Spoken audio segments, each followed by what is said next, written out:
Hello, ladies and gentlemen, and welcome to episode number 221 of the Beyond the Ring with Big T Wrestling podcast here tonight for, we're at Tuesday, October 29th, 2019. I am your host, Big T, right here with you, and I'm so honored and privileged, as always, to introduce my guest for tonight, and very, very, very pleased to announce we have none other than making her return to the show for the third time. This is great. We're going to be talking about a lot of stuff tonight. We got Miss Michelle Billington back, the voice of Hard Legacy Wrestling. Michelle, how are you doing tonight? I'm doing great. How are you? I'm doing wonderful, thank you. Thank you for coming back on the show. I've been looking forward to this now all week. Yeah, me too. I was listening to podcasts on my way to Regina this weekend. I went. Do you guys watch Canadian hockey? You know what? I do watch some hockey every now and then, yes. Oh, okay, because this weekend for my birthday, my son-in-law and daughter, we drove to Regina and I went to the Heritage Classic. And it was out at Mosaic Stadium. It was 18 below. It was snowing. And I was like, hallelujah, this is what Canadians do. You sit in the cold and you watch a hockey game. It was amazing. Exactly. Well, happy birthday to you. Oh, thanks. Well, I had a birthday weekend, so quite spoiled. That's good. You know what? Don't celebrate it for one day. If it falls on the weekend, make it the whole weekend. That's perfect. Well, I think I spent all those years, giving my kids birthdays, and now that they're adults, they're doing it for me. So it's great. Yeah, it's time for you to, get a little treat now. That's right. That sounds fun. Well, we were also over the summer. Mm-hmm. My daughter Bronwyn had a baby girl, Harlow Memphis Eve. What a beautiful name, eh? Oh, that is beautiful. And my son also had a son. 6 hours before her daughter was born, the same hospital. He and his wife had a baby boy. His name is Maddox Thomas Billington. Wow. And he's a big bruiser. He's very chunky monkey. And the little girl is petite and sweet and huge Billington eyes. So we were taking, as well as it being my birthday, we were taking my granddaughter to meet her great-grandmother. It was quite a big deal. Oh, you know what? I bet that had to be a big event. Yeah, well, they're both 3 months old now. Wow. Yeah, you know what, because I remember last time you were on here, actually, if I'm remembering correctly, because you were on here right after WrestleMania in New York. And then I remember when we talked a little bit about the summer coming up, and yeah, I believe you said like July or August all this was going to happen, and we're already going into November. Yeah, it was July 9th and 10th. Well, they were born 6 hours apart, but the little girl held on till after midnight, and she got her own day. And It was funny because my son, his wife and my daughter were in the same hospital room later, after in recovery. And, the nurses were getting the babies mixed up, and they're like, does this one need a blood test? And they're like, no, you just did this one's blood test, because they're both Billington babies. Oh, okay. So they're like, oh, cousins. So they're going to have quite the story when they grow up. Oh, it'll be a wonderful story to tell. Yeah. A lot of great things have happened since, let's see, you were on end of April, I believe, last, about 6 months ago. A lot of great things have happened, sounds like as far as, in your life and also in the professional wrestling world. I mean, it seems like professional wrestling is headed for that big boom again. I mean, we have WWE, we have NXT actually on TV now rather than on the WWE network, and we also have the new upstart company, All Elite Wrestling, AEW, which Oh, I gotta tell you, I watched every one of their shows, every single one that they've had, and it's just been so amazing. And I remember when he came out on AEW's first show and presented the World Championship, when he showed it to the audience, I thought that was an incredible moment. So many great things are going on. I mean, how do you feel about this big boom period in wrestling again? I'm loving it. Well, I'm really excited, and it's kind of bringing us all together as a family as well, because it's a show we're all talking about, we're all excited, and I'm going over to my daughter's every Wednesday night to watch it, or she records it for me if I have something going on at the school. And really on the way to Regina from Calgary, it's a 7-hour drive, and she has a 11-year-old daughter, sorry, Miami, 11-year-old daughter and the baby. So, we had to take it kind of slow, but what did we do on the way there? We were listening to, Jericho podcasts and talking wrestling and watching videos on our computer. And so we're really excited about AEW. And I was like, please, come to Canada. Come to Canada. We want to go to the show. Yeah, you know what? I just went to my first AEW show, actually. It was last Wednesday in Pittsburgh, Pennsylvania. How was it? Tell me. It was incredible. Let me tell you something. It's, I'm not trying to knock WWE at all. I'm just putting that out there for anybody that might think so, right off the bat. That's not what I'm trying to do. I'm just trying to make... like the two companies are going to make each other better, right? Because yes, the competition is always good. Like, good for us fans to have a lot of competition. And it seems like the crowds, again, I'm not trying to single out one or the other, but if I'm going to give my honest opinion of how I felt and how it felt in that arena, the crowd was just so energetic. Like, I noticed when I went to Monday Night Raw 2 nights before, the crowd, they had their energetic moments, but they had the quiet moments.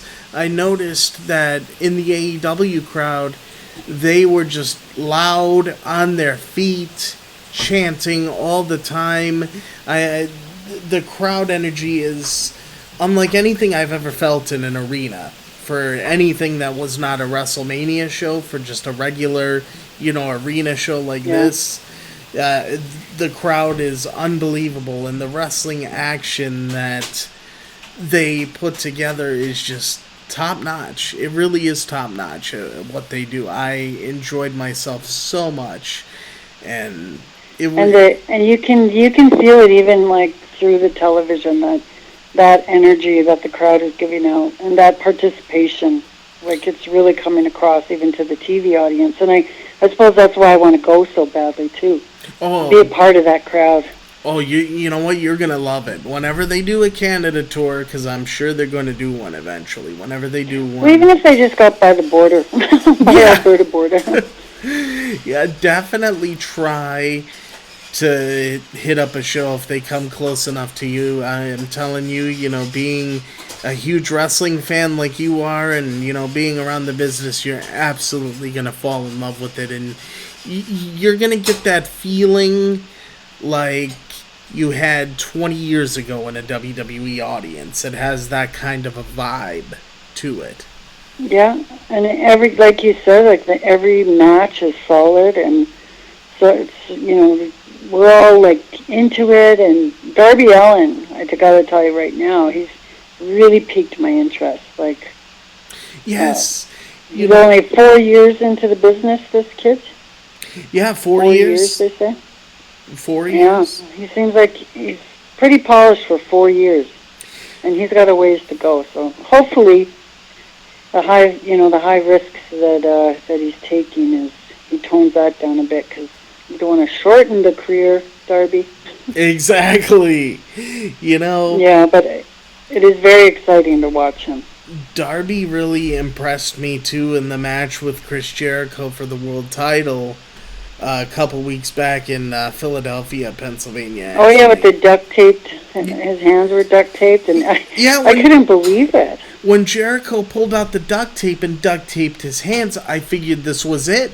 Like when The Rock handcuffed Mick Foley's hands behind his back, I figured, all right, you know what, Jericho's going to put the beating on him and it's going to be over. But then Darby Allin started doing springboard moonsaults with his arms behind his back. I'm like, oh my God. I know, and then he went off the top onto the ramp. Like, oh my goodness. It was awesome. It really was. Oh, one thing I want to touch on touch on with you about, since we're on AEW. I don't know how you feel about it, but it's taken the whole world by storm. There has been, it went viral. The memes that people have made on it is, just one after the other. Isn't it amazing what Chris Jericho did after winning the AEW World Heavyweight Championship when he had that post-match interview after he won the title? And he was just doing his own thing, and then he looked back and he's like, ooh, a little bit of the bubbly. And everybody has gone nuts with it. We're all doing the bubbly now. Me too.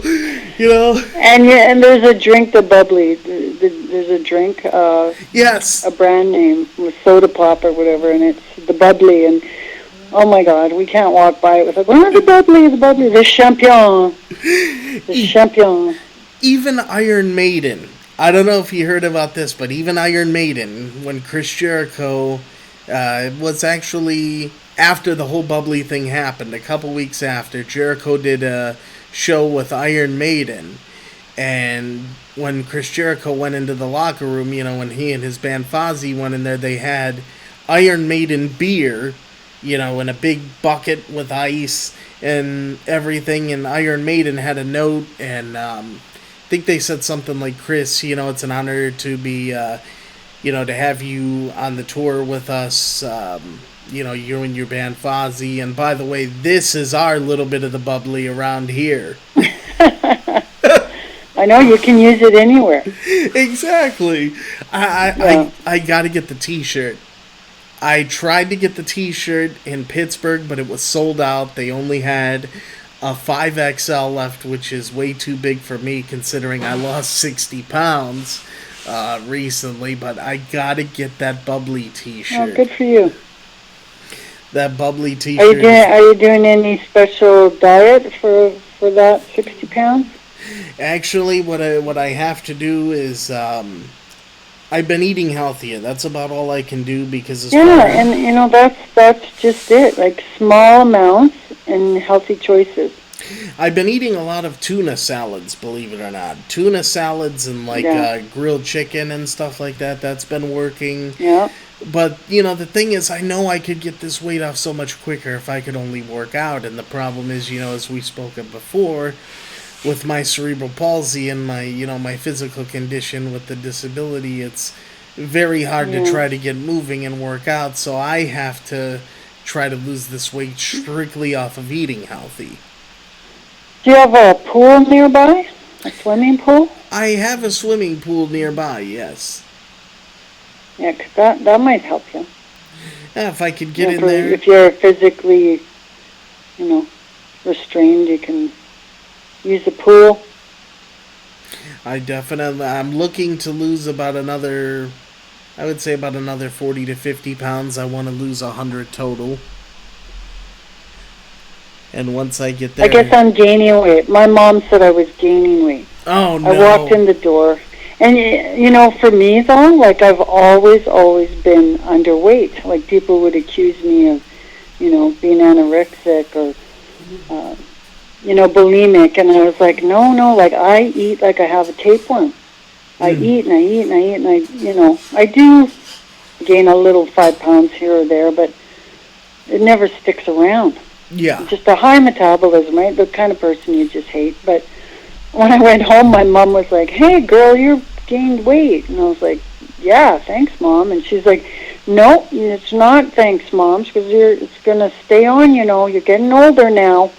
I was looking at her like, Mom. She's 83, but I was like, you don't say things like that to people, Mom. Well, I think when you're 83, you can say what you want, but... Pretty My much, sisters right? were all mad. Well, you know what it is, too. Pardon me? It's exactly like you said, the high metabolism. When you have a high metabolism, you can eat anything, no matter what it is, as fattening as it is, or whatever it is, and your system will just burn it right up. See, now me, I have a metabolism that runs like molasses. I could eat one fattening meal and Yeah. gain 5 pounds. Yeah. I'm the opposite, Mhm. And my dog, she's got a slow metabolism too. Yeah. How is your dog doing? I remember we talked about your dog a little bit last time. Well, she was feeling like I don't know. I was ready to, she's got to cross the Rainbow Bridge, and I might give her a little nudge because she seemed so poorly over the summer. But then, you know what, I had her teeth cleaned, and it made all the difference in the world. So I don't know. Like dogs don't complain. Well, at least my dog doesn't, and a lot of other people I know, their dogs.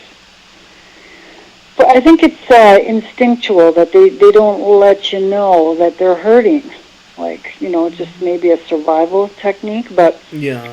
I took her into the vet's, and she had like an abscessed tooth, and he cleaned all her teeth, and he said, well, there's a couple of cracked ones that could have been bugging her, and her one tooth was abscessed. I don't even know how long, but anyway, she went on antibiotics, and she has a second life now. Like, she's running around. She's so, but she must have just been in constant pain, That for at least a month. that very well could be Without what it without is. yelping or anything, right? Like, she ate the same food. She's crunching on kibbles. But she's Wow. doing great. Thanks for asking. She is my life. My dog Dim Sum. That's her name, Dim Sum. Oh, you're welcome. I know how much the little furry family members, get attached to your heart, and it's the same thing with me, and um, Yeah. Like, they I have all the grandkids. Before the grandkids, there was the animals. I've always had animals, and especially dogs. I still have Matilda's Colin. oh, you do. Yeah. Wow, that's pretty cool. Yeah, it's engraved. It says Matilda, 1988. Yeah, that's pretty much like me, with my kitty cat. Um, my whole audience knows the story, but just to go over quickly, her life was taken due to, you know, a careless veterinarian's negligence, pretty much. And Oh. I went and we got her cremated, and we got her put, in the little box, and I keep it out on the front table. I keep her there, or like, when I go to bed, I take her with me. I still talk to her. It's like, Yeah. I still keep her around. Even though she's not here And they're anymore. there with you. They're still there. Yeah, they're still in your heart. And it's like I just try to keep her with me. Because I know she's around. Yeah. Isn't Well, I told my kids that I have a special spot picked out on Nose Hill there. It's an urban park. It's the biggest in North America. It's naturally preserved park. And Dim and I used to walk there every day, but now that she's older, like I have to put her in a stroller, and we're not going up there anymore because she's getting too old, and it's muddy and cold, and she can't stay out too long. So, but when she passes, I'm going to do that. I'll cremate her, put her on the mantle, but when I pass, we're going to mix our ashes together and be spread out on Nose Hill. And oh, then my daughter's like, that's creepy. And I'm like, not to me. you know, it's very interesting. I have to say this now that you said it, because this reminds me so much of what my mom has told me, because she was really close with my kitty cat, and she Yeah. said the exact same thing. When she passes, she wants to be cremated, and she wants her ashes mixed together with my kitty cat, and she wants to be laid to rest with her. Yeah. So I Makes know. perfect sense to me. Yeah, I know exactly how, you're feeling because my mom has told me the same thing, and I think it's a beautiful gesture. I really do.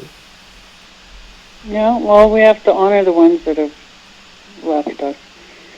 That's Speaking of honoring someone, Tom's anniversary is coming up, the anniversary of his death. Oh, yes. Yes. For the fans that don't know, but my ex-husband, Tom Billington, is the Dynamite Kid, one half the British Bulldogs, and his anniversary is December 5th. And I have a belt that was presented to me by a friend. He had it made and given to me.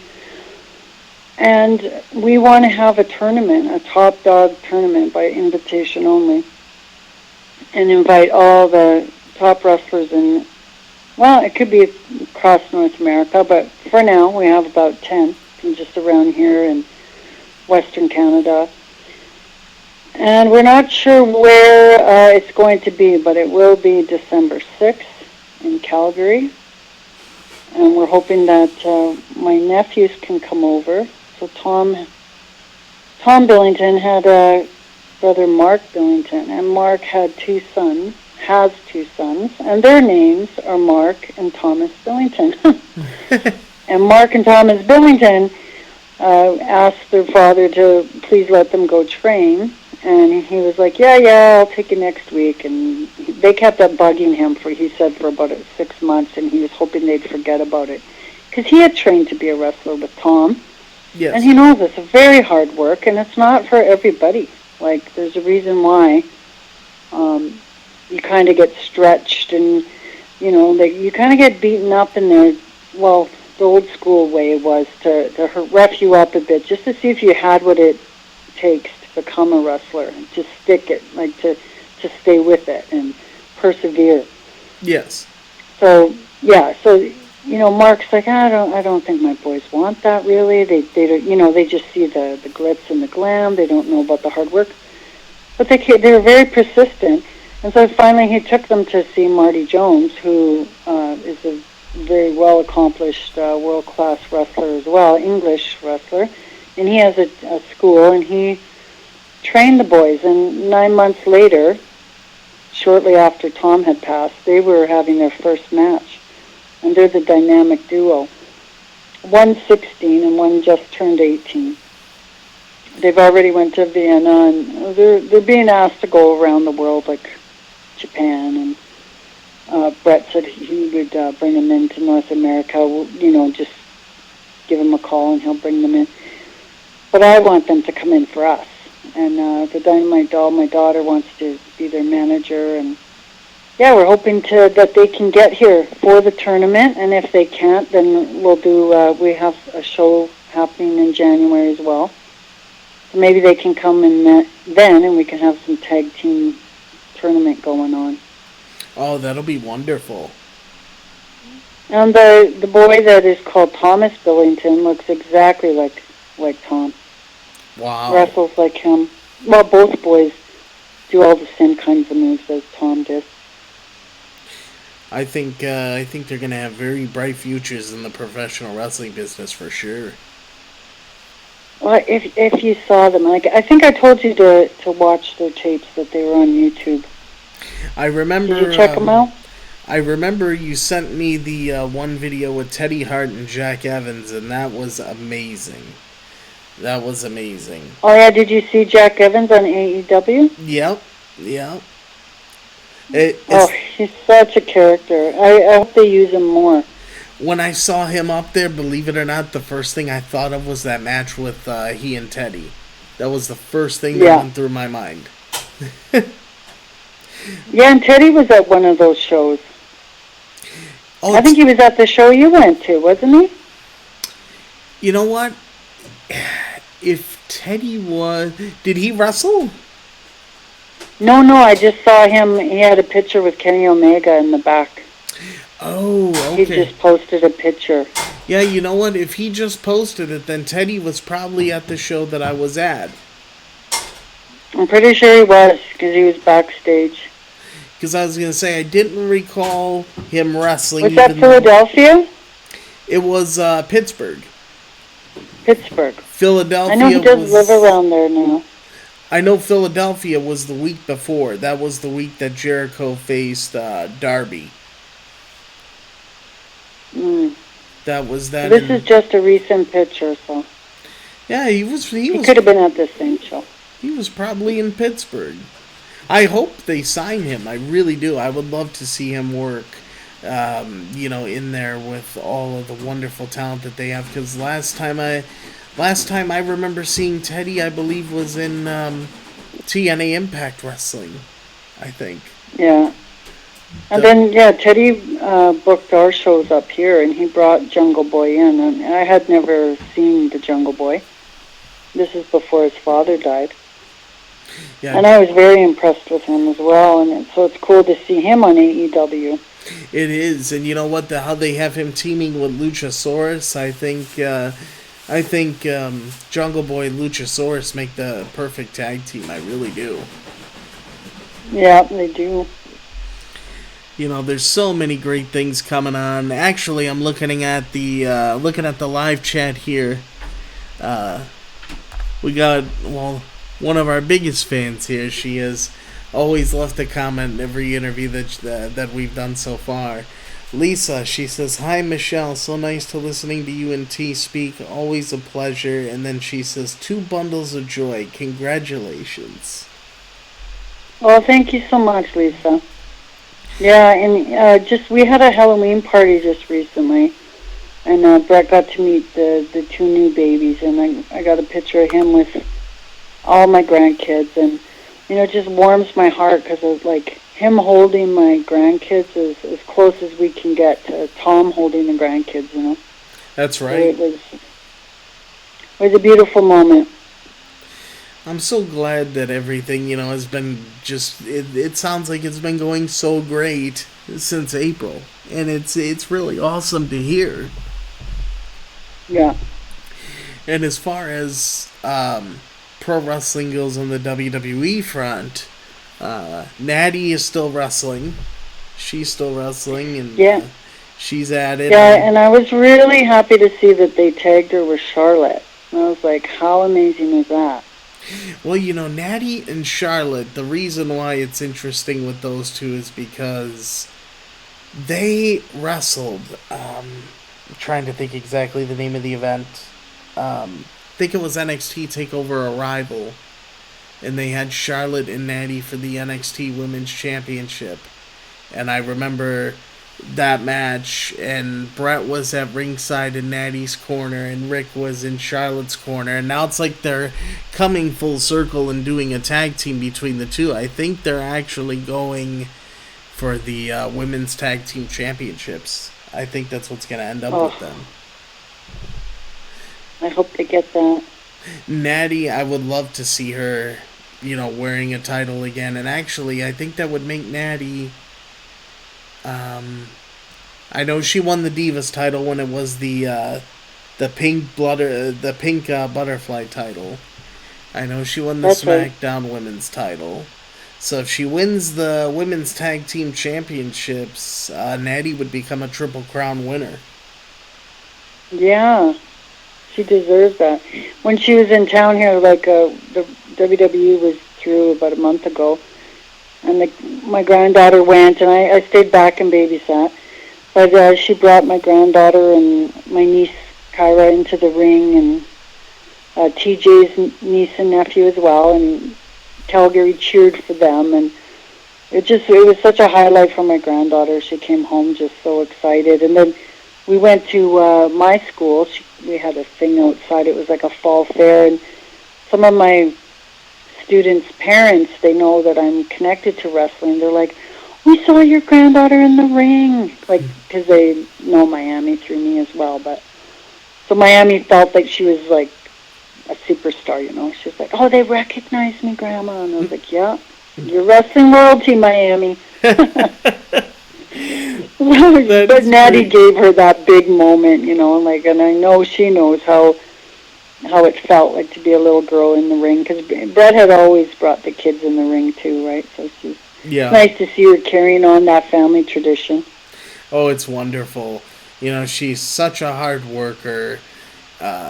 truly one of the nicest around. Actually, interestingly enough, my photographer friend that I told you about, when we were just messaging back and forth, like last week when we were planning this interview, and that's when I was going out on the road with him, and he had a story with Natty because also my friend he loves cats. He adores cats, and I guess whenever Natty sees him back there, they always talk about cats. He'll ask about her cats. She'll ask about his cats, and then she's always wanted to meet my friend Bill. She always wanted to meet his one cat, Fred, because he has one cat that he takes with him on the road when he doesn't have anybody with him. He'll take his one cat on the road and put him up in the hotel and everything. And Natty would always tell him, I want to meet Fred. I want to meet Fred. But every time, Bill would have Fred, or Fred wasn't at the hotel and he had to have him in the car when going to the arena, because he didn't have time to drop him off at the hotel, he could never find Natty to have her come out and meet Fred. Oh, yeah, there's great cat lovers. Oh, yeah. And dogs. Stu had more cats than dogs, but he also had a pit bull that was always procreating. And she had like litters of like 10, 11. She had a lot of puppies. Oh, wow. Did Stu keep all the puppies? No, like they're great. She was such a good dog that everybody wanted one, so it was easy to find him homes. Yeah. But Stu was he was the funny one because sometimes we'd pull up to the house and Stu'd have a dog on the table. Like there's a big table out where he would cut meat or something out in the back porch. And I say porch, but it was half a football field. No, like it's just a huge porch. But he'd have a dog, he'd be wrestling a dog on the table and pulling out porcupine quills out of its mouth, and head and stuff. And Stu would like have it in a headlock, and he'd be pulling out these porcupine quills, and there's blood everywhere. And I'm like, what happened, Stu? And it's like, hey, goddamn Lenny Carey got in a fight with a porcupine, and she lost. That damn idiot. This is the second time this weekend. Like, I should just be looking at him like, I can't help it, Stu. That's actually a very good impression of Stu, by the way. Oh, yeah. Well, I was around him quite a bit.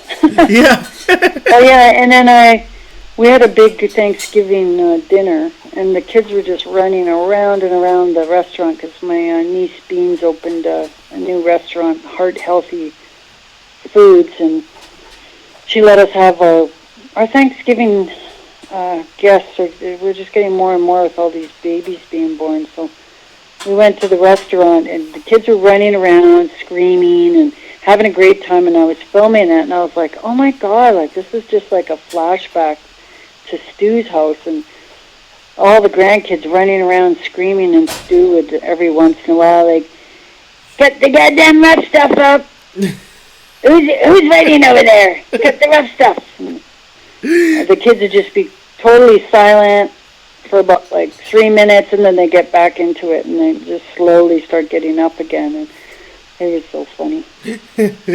The next generation of the Hart family. Yeah.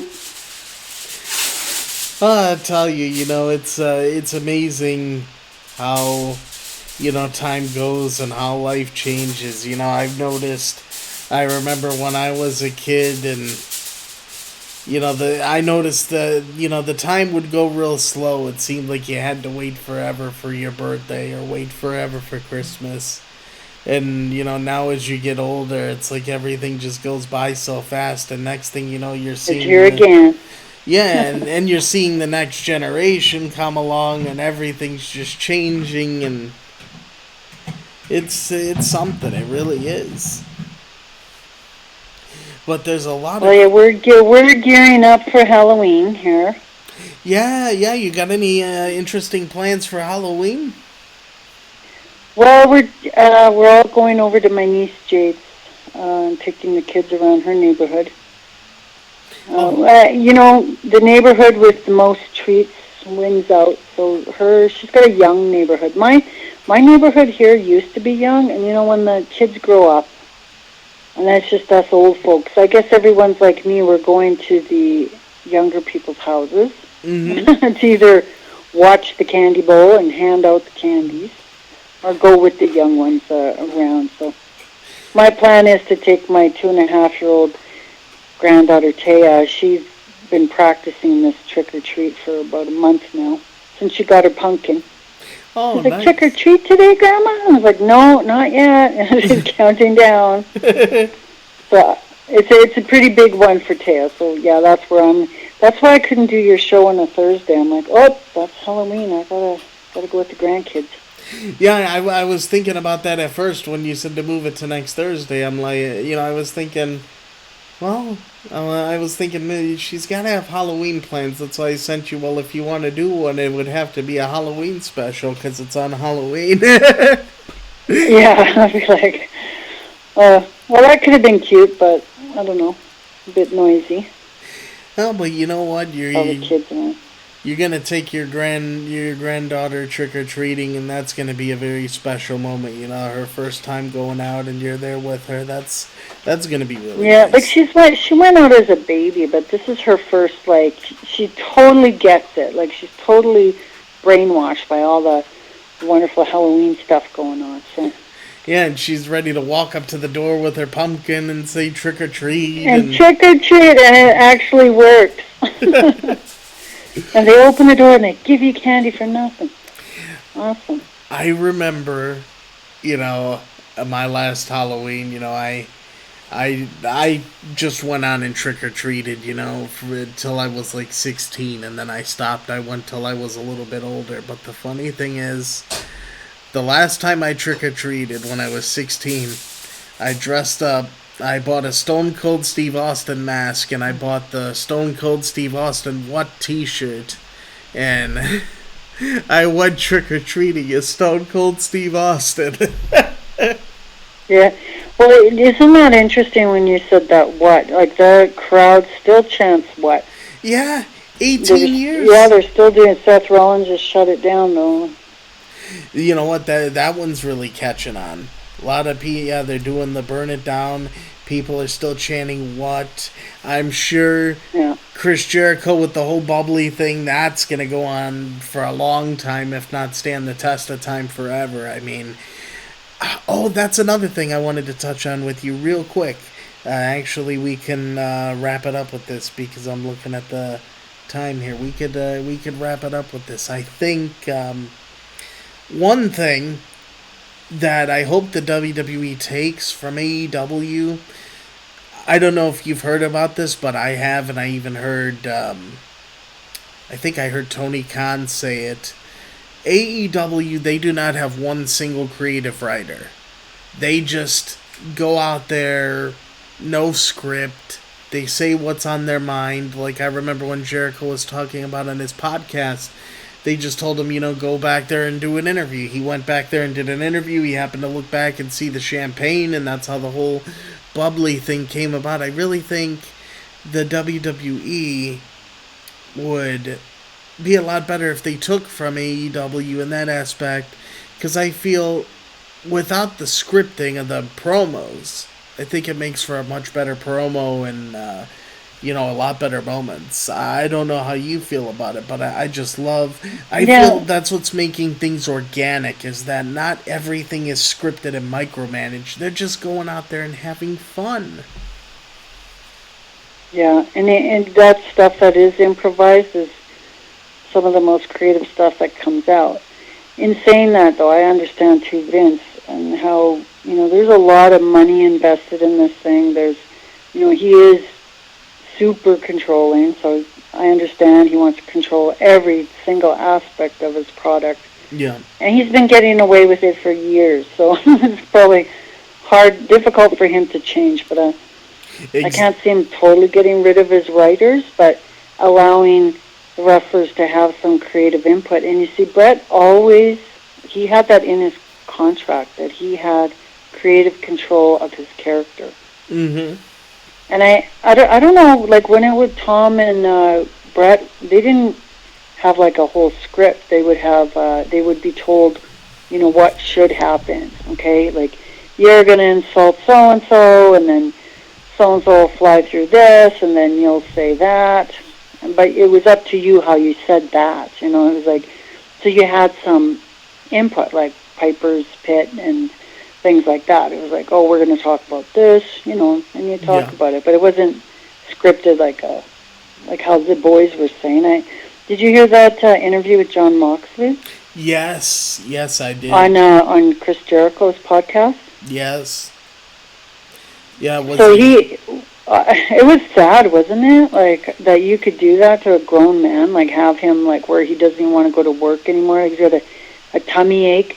Like, that's what happens to my kids at school. If they don't want to come to school because they got a tummy ache, it's something emotional, something else is going on, right? Like, and for a big man like that to say, like, it made him sick to even think about going to work.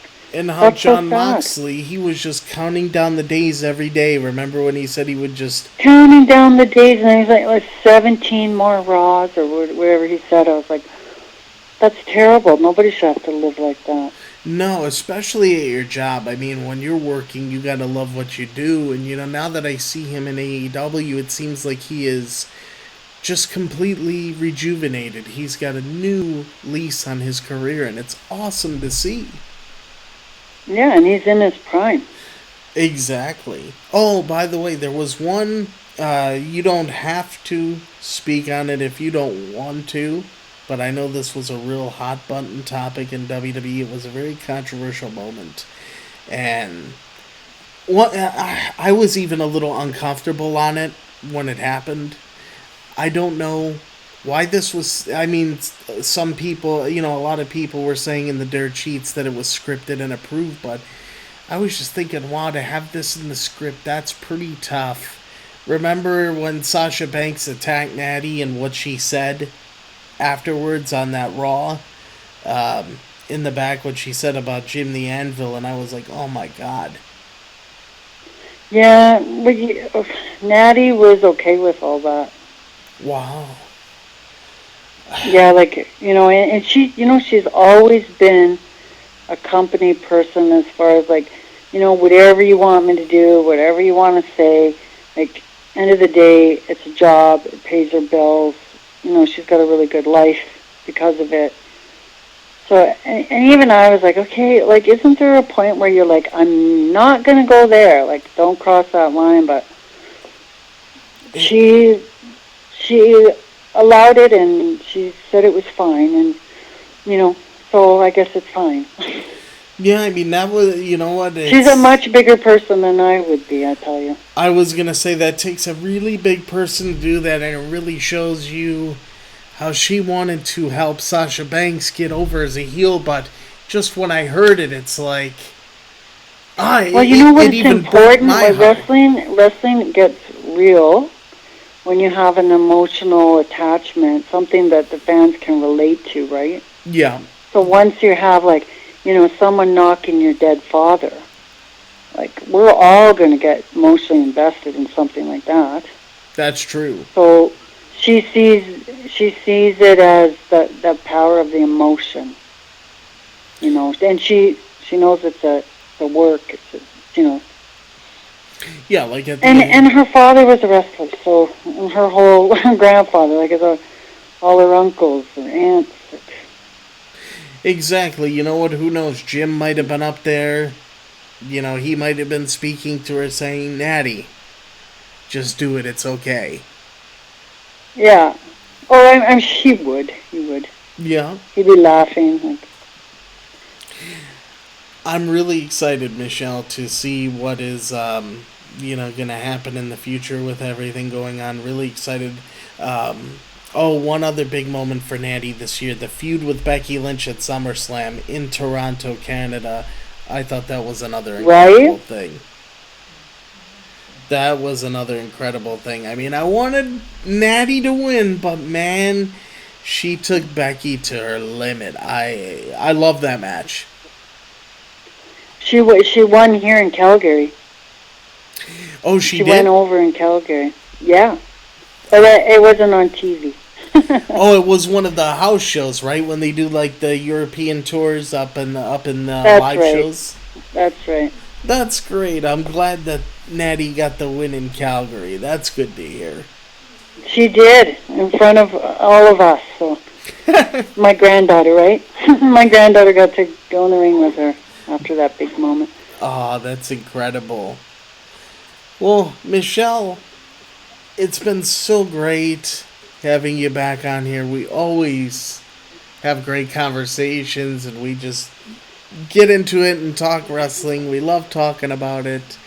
Um, I'm just thinking right now, I'm going through my head thinking of the scheduling that they got coming up. I know AEW's got their pay per view in November, and then after that, WWE. Actually, by the way, I'm going to Chicago for Survivor Series week with Bill. So I will be Oh, up nice. there. I'll be covering Survivor Series and doing videos from on the road. So I'll be doing that. And I'm planning November 15th, the tickets go on sale. I'm planning on getting my WrestleMania ticket and going on out to Tampa. Yeah, all my kids are going out, and they want me to go out again. But I was like, I don't know if my work will let me, because they let me you can only pull the personal. I need a personal leave. Yeah. I already took a personal leave to go to the Heritage Classic game this weekend because I had to take a couple days off work. Yeah. And So I don't know. My family will be there. You should look them up. Brown will be there with the kids, and oh, we'll be hanging nice. out. Yeah, I'll see how it goes. I'll let you know. But I was thinking maybe we could do something again. I'd love to have you back. Maybe around Royal Rumble time as we're gearing up for WrestleMania. Everybody loves it when you come on the show. I always get nice comments. Actually, Lisa put in here. She put in a few things. I'll just read them off all at once. She wished you a happy birthday, Michelle, and she says healthy and happy holidays to you and your family. I'm looking forward to hearing from you in 2020. She's already looking forward to the next interview. Oh, nice. Well, yeah, I'll be there. And you guys, I know your Thanksgiving's later than ours, so happy Thanksgiving to you guys down there. Thank Happy Halloween, though, first. Come on, let's get out. We're not too old to have fun. That's right. That's right. So, if you'd be interested, Michelle, how does that sound? Like January around Royal Rumble time, either before or after? January sounds good, and then maybe our show will be done, and I'll be able to tell you all about that. Yes, I would love to hear about that tournament, so please let me know on the updates with that. I'll be looking forward to it. And Yeah, Dynamite Kids Top Dog Tournament. okay, remember that, everybody. Dynamite Kids Top Dogs Tournament. But That's right. Michelle, it's been awesome. Thank you for taking the time again. Sorry about the little audio problem, to start it off and ran a little bit behind, but we got it in. We did good, and another great show as always. Okay. Take care, everybody. All right, thank you, and Michelle, hang on the line, and I will sign us off here. So, ladies and gentlemen, thank you very much. This has been episode number 221 of the Beyond the Ring with Big T Wrestling podcast for tonight. I keep forgetting the date. Tuesday, October 29, 2019. An interview with Miss Michelle Billington of Hard Legacy Wrestling, and we will be having her back sometime in January, so be looking forward to that. And thank you again, Michelle, very much.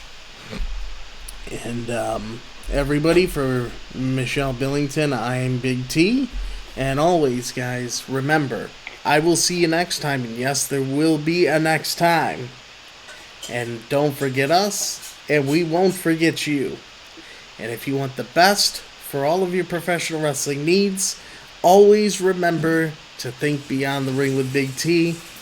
And as always, guys, I am your host, Big T, and I will see you at the matches And the next time I will see you guys will be tomorrow night for the AEW review and results. So take care, guys.